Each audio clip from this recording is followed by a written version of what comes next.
Hello viewers, এখন আমরা দেখব সিন্স এবং ফর এর ব্যবহার। তো আমরা দুটো পয়েন্ট এখানে লিখব। যদি পিরিয়ড অফ টাইম বোঝায়, কি period of time, period of time, তাহলে কি হবে এখানে? আর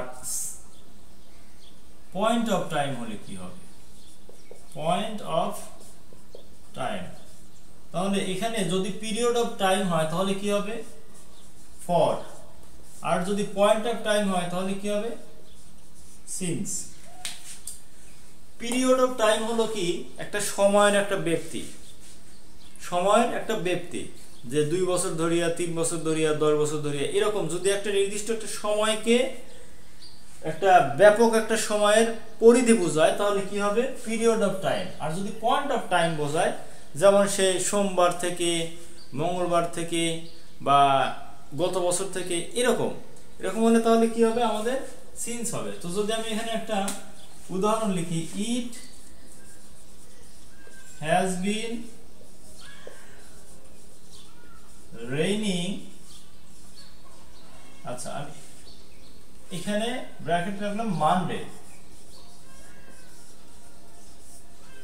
আর একই সেন্টেন্স লিখলাম it has been raining 2 days। তাহলে আমাদের যদি এরকম বলা পয়েন্ট অফ টাইম, মানে এরকম মানডে, সানডে, এরকম। আর যদি একটা নির্দিষ্ট টাইমের ব্যক্তি বোঝায়, তাহলে যেমন 2 দিন, 3 দিন, 4 দিন, তাহলে কি হবে? আমরা এখানে খুব সহজে বসে, it has been raining since Monday, since Monday. It has been raining for 2 days, for 2 days.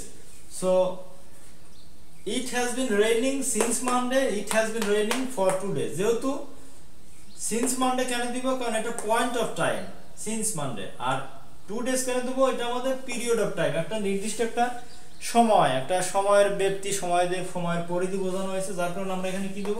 For দেব। তো এই ছিল আমাদের ফর এবং সিন্সের ব্যবহার। খুব ছোট্ট একটা ভিডিও।